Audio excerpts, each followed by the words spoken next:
చూస్తాను. ఏం బాగుందా లేదా ఏంది దాని పరిస్థితి ఏంది? బ్రో సంజన గారిని ఎలిమినేట్ చేస్తా అని చెప్తున్నారు.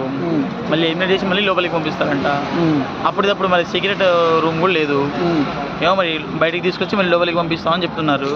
అలాగే ఇంకో ఆమెను కూడా పంపించారు కదా, అప్పటికి కూడా నాగప్రశాంత్ పంపిస్తారేమో అనుకుంటే ఆమె పేరు భాగ్యశ్రీ ఏదో ఉంటుంది, ఆమె లోపలికి పంపించారు తక్కువ ఓట్లు పడ్డాయని చెప్పేసి. అంటే ఎక్కువ ఓట్లు పెట్టినోడు ఎర్రిపప్పయ్యి తక్కువ ఓట్లు పడ్డ ఆమె లోపలికి రావడం ఏంది బ్రో? నాకు అర్థమైతలేదు. రాజకీయం అని అంటావు దాంట్లో కూడా రాజకీయం నడుస్తుంది బ్రో. అసలు నాగప్రశాంత్ రావాల్సింది బ్రో. అసలు అంతే అగ్ని పరీక్షలో 2 స్టార్లు అతనికి. అగ్ని పరీక్షలో 2 స్టార్లు, తర్వాత మంచి లీడర్గా 2-3 సార్లు గెలిచాడు. అట్లాంటి పర్సన్ని పక్కన పెట్టేసి వీళ్ళందరినీ చేస్తున్నారు. మరి అసలు ఏం ప్లాన్ చేస్తున్నాడు? అతనికి నోటికి అందిన కూడు కింద కొడినట్టు, నోటికి అందిన ముద్ద కింద పడిపోయినట్టు ప్రతిసారి ఇట్నే జరుగుతుంది. ఇప్పుడు 2సారి ఛాన్స్ వచ్చింది, 2సారి కూడా ఇట్నే జరిగింది. అలా ఎందుకు జరుగుతుంది? హౌస్మేట్స్ కూడా నాగప్రశాంతే కావాలని చెప్పేసి చెప్పారు, కానీ కావాలి అన్న వాడిని ఇవ్వకుండా వద్దు అనుకున్న అమ్మాయిని ఇచ్చారు.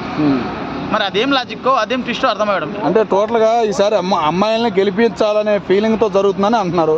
నిజమేనంటావా? ఎవరిని గెలిపించాలి ఎవరిని గెలిపిద్దని అట్లేం లేదులే, కానీ అంటే చాలా యాంటిక్గా నడుస్తున్నారు. చాలా యాంటిక్గా నడుస్తున్నారు.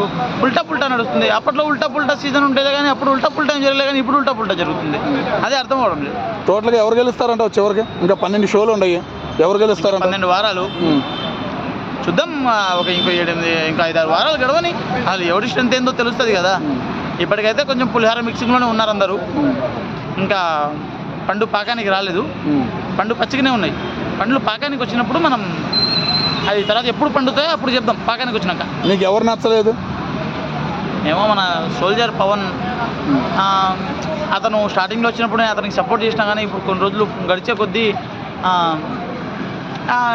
అమ్మాయిల మీద ఫోకస్ ఎక్కువైనట్టు కనబడుతుంది. మనోడు కొంచెం తగ్గాలి అమ్మాయిల దగ్గర, తన గేమ్ మీద ఫోకస్ చేయాలి అనిపిస్తుంది. ఇంకోటి ఏంటంటే నేను హ్యూజ్ ఫ్యాన్ అతనికి. యాక్చువల్గా చెప్పాలంటే కొంచెం నేను అతనికి చాలా అభిమానం. నేను ఇదేం అతని మీద నెగిటివ్ పోర్ట్రే చేయడానికి చెప్పడం లేదులే, కానీ అతను కొంచెం ఫోకస్ చేస్తే బాగుంటుంది గేమ్ మీద ఎందుకో కొంచెం గ్రిప్ పోయినట్టే కొడుతుంది. అమ్మాయిలందరూ ఆయనకే లైన్ వేస్తున్నారు అంటున్నారు, నిజమేనది? ఏమో బ్రో, మరి అది అమ్మాయిలు లైన్ వేసినట్టు ఎక్కడ కనబడడం లేదు. కొన్ని రోజులు తనుజ మాట్లాడింది మంచిగా, తర్వాత వీళ్ళ ట్రయాంగిల్ లవ్ స్టోరీ ఒకటి నడిచింది మధ్యలో. డెమాన్ పవన్ ఆ తర్వాత Rithu Chowdary triangle love story నడిచింది. కానీ ఇప్పుడు ఆ ట్రయాంగిల్ కాస్త స్క్వేర్ అయ్యేలా ఉంది అని చెప్పేసి చెప్తున్నారు.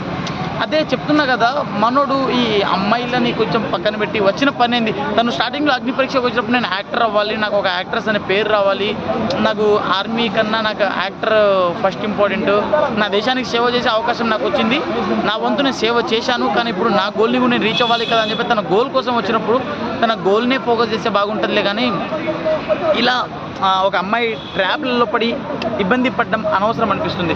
మనోడు తన గేమ్ మీద ఫోకస్ చేస్తే ఖచ్చితంగా గెలుస్తాడు. Okay, thank you.